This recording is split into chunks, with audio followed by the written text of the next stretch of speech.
10분 성경, 오늘은 역대기 말씀을 함께 살펴보도록 하겠습니다.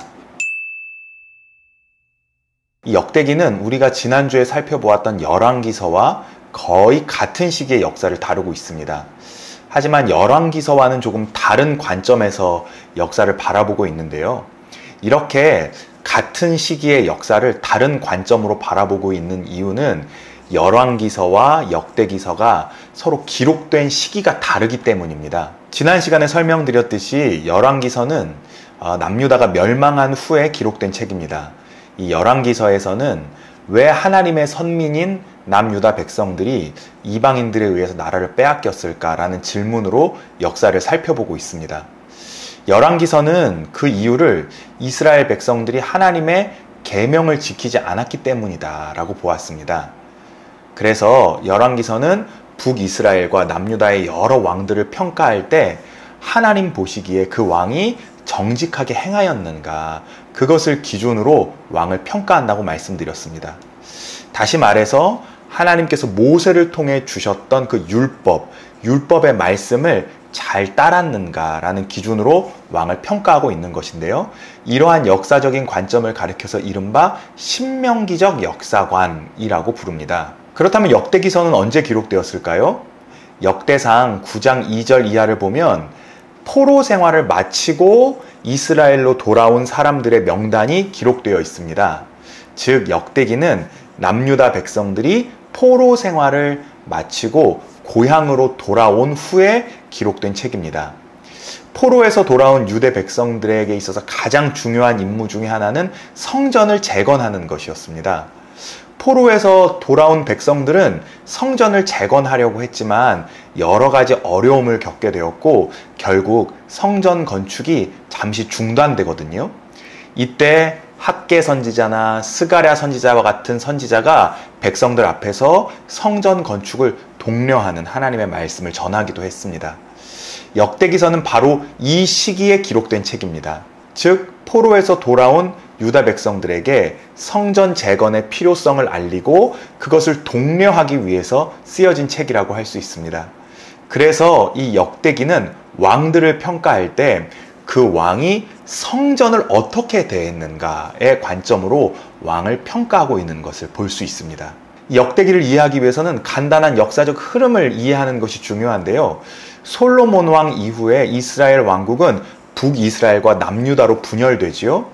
북이스라엘은 기원전 722년경에 아수르에 의해서 멸망합니다. 이렇게 북이스라엘을 멸망시킨 아수르는 기원전 609년에 바벨론에 의해서 다시 멸망하게 되죠. 기원전 605년에 갈그미스 전투에서 애굽을 이긴 바벨론은 근동 지역의 신흥 강자가 되고 결국 남유다를 침공하게 됩니다. 기원전 597년에 남유다 왕 여호야긴이 포로로 끌려가게 되고 586년에 이르러서는 남유다의 마지막 왕 시드기야가 바벨론의 반기를 들자 느부갓네살 왕이 남유다로 쳐들어와 남유다를 멸망시키고 사람들을 포로로 끌고 갑니다. 그리고 바로 이때 예루살렘 성전이 파괴됩니다. 바벨론은 한동안 근동 지역의 유일한 패권 국가였습니다. 하지만 539년 메대의 왕 고레스가 바벨론을 무너뜨리고 페르시아 제국을 세웁니다. 이 고레스 왕은 식민지 백성들에게 관용 정책을 펼칩니다. 바벨론에 의해서 포로로 끌려온 식민지인들을 고향으로 돌려보내고 고향에서 정착하여 살 수 있도록 그렇게 정책을 펼칩니다. 이러한 고레스의 정책으로 남유다 백성들은 포로 생활을 마치고 고향으로 돌아올 수 있게 됩니다. 첫 번째 포로 귀환은 기원전 537년에 이루어졌습니다. 이때는 스룹바벨과 제사장 여호수아가 백성들의 리더가 되어서 귀환을 하게 되죠. 바로 이때 성전을 짓게 되는데 성전은 516년경에 완성됩니다. 2차 귀환은 458년에 이루어지는데 이때의 리더는 에스라였습니다. 그리고 마지막 3차 귀환은 느헤미야의 주도로 이루어집니다. 역대기는 1차 포로 귀환 후에 516년 성전이 건축되기 직전에 기록된 책으로 보입니다. 그러면 이제 구체적으로 열왕기서와 역대기서가 어떠한 차이점이 있는지 한번 살펴보도록 하겠습니다. 첫째로 열왕기서는 남유다와 북이스라엘의 역사를 교차로 다루고 있다, 그렇게 설명을 드렸죠. 특별히 열왕기서에는 북이스라엘의 오므리 왕조에 대한 이야기가 굉장히 많이 나옵니다. 하지만 역대기서에는요, 북이스라엘에 대한 역사가 나오지 않고 오직 남유다의 역사만 나옵니다. 북이스라엘은 이미 오래전에 멸망해버렸기 때문에 역대기가 기록될 당시에 북이스라엘의 역사는 이제 더 이상 큰 의미가 없어졌던 것입니다. 두 번째로 열왕기서에서는 다윗과 솔로몬의 업적에 대해서도 기록하지만 그들의 약점과 그들의 결점에 대해서도 기록하고 있지 않습니까? 하지만 이 역대기에서는 다윗과 솔로몬에 대한 부정적인 언급이 거의 없습니다. 특별히 다윗이 밧세바를 범한 일이나 솔로몬이 이방 여인과 결혼해서 우상을 숭배했다는 이야기가 나오지 않습니다. 다윗이 저지른 잘못이 딱 하나 나오긴 하는데요. 역대상 21장에 기록된 이른바 인구조사 이야기입니다. 다윗이 인구조사를 하다가 하나님의 진노가 임해서 수많은 백성들이 죽는 이야기입니다. 이 똑같은 이야기가 사무엘하 24장에도 나오는데 역대상 21장을 보면 이 일이 사탄이 일어나 이스라엘을 대적하고 다윗을 충동하여 일어난 일이었다라고 설명합니다. 그러니까 이 일이 다윗의 잘못이었다기보다 사탄의 시험이었다라고 강조하는 것입니다. 다윗이 저지른 여러 가지 실수 중에서 이 인구조사 이야기만 역대기에 나오는 이유는 다윗이 이 일로 말미암아 하나님께 용서를 구하며 제사를 지낸 곳이 바로 오르난의 타작마당이라는 곳인데 후에 바로 이 자리에 성전이 들어서기 때문입니다.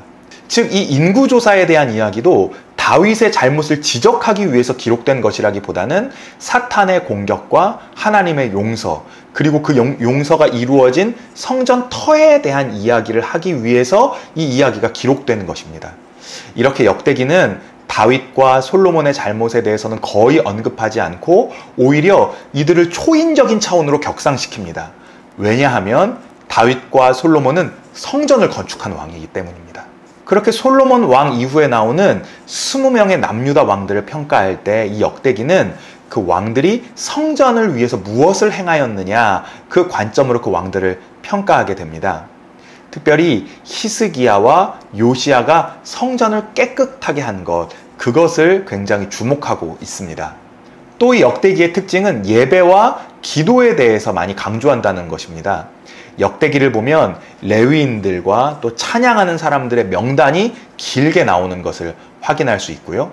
또 역대기에서 긍정적인 평가를 받는 왕들의 공통점은 그들이 기도하는 왕들이었다는 것입니다. 다윗도 하나님 앞에 기도했고요. 솔로몬도 성전을 봉헌하면서 하나님 앞에 기도했습니다. 여호사밧 왕도 나라가 위험에 처했을 때 하나님 앞에 기도했고, 히스기야는 북이스라엘 왕국을 위해서 중보기도하는 장면이 나옵니다. 이렇게 기도를 강조하는 것 역시 성전을 강조하는 역대기서의 성격과 맥이 닿아 있는데, 이 기도라는 것은 성전의 중요한 기능이기 때문입니다. 이렇게 역대기서는 성전을 강조함으로써 포로에서 돌아온 백성들에게 단순히 다윗 왕조를 재건하는 것을 뛰어넘어서 성전을 재건하고 그 성전 안에서 올바른 예배를 드려야 한다라는 것을 강조하고 있는 것입니다. 다음으로 우리가 역대기의 구성을 살펴보면요, 역대기의 구성은 매우 단순하다는 것을 알 수 있습니다. 역대상 1장에서부터 9장까지는 족보에 대해서 나오고, 역대상 10장부터 29장에는 다윗의 통치가 기록되어 있습니다. 역대하 1장에서부터 9장까지는 솔로몬의 통치가 기록되어 있고, 역대하 10장에서부터 끝장인 36장에는 솔로몬 이후 남유다 왕들에 대한 이야기가 기록되어 있습니다. 마지막으로 족보 이야기를 하지 않을 수가 없는데요. 사실 이 역대기는 구약 성경 중에서 가장 읽기 어려운 책이라고 할 수 있습니다. 왜냐하면 이 사람의 이름이 무려 역대기 1장에서부터 9장까지 9장에 걸쳐서 나오거든요. 뿐만 아니라 역대기를 읽다 보면 중간중간에 계속해서 여러 사람들의 이름이 나오는 것을 확인할 수 있습니다. 그래서 읽기가 힘듭니다. 이 사람들의 명단 안에도 사실 많은 신학적인 의미가 담겨 있는데, 다소 복잡한 내용이기 때문에 오늘은 거기까지 설명드릴 수가 없습니다. 다만 이 역대기에 왜 이렇게 많은 사람들의 이름이 나오는 것일까? 그 이유에 대해서는 생각해 볼 수 있을 것입니다. 처음에도 말씀드렸듯이 이 역대기는 포로에서 돌아온 백성들에게 성전 재건을 독려하기 위해서 쓰인 책이라고 말씀드렸습니다. 그러니까 역대기에 사람들의 이름이 많이 나오는 이유는 하나님께서 하나님의 성전을 위해서 힘쓰고 애쓴 사람들의 이름을 잊지 않고 반드시 기억하실 것이다 라는 의미가 이 명단 안에 담겨 있는 것입니다. 역대기를 읽을 때 족보와 명단이 나오면 힘들어하지 마시고 빨리빨리 넘어가며 읽으시기를 바랍니다. 족보에 대한 내용은 다음에 더 자세히 설명드리도록 하겠습니다. 오늘 우리가 함께 이렇게 역대기서를 살펴보았는데요. 여러분 이제 성경을 펼쳐서 직접 역대기서를 읽어보시면서 역대기서를 통해서 은혜를 경험해 보시기를 바랍니다. 오늘 10분 성경은 여기까지입니다. 오늘도 시청해 주셔서 감사합니다.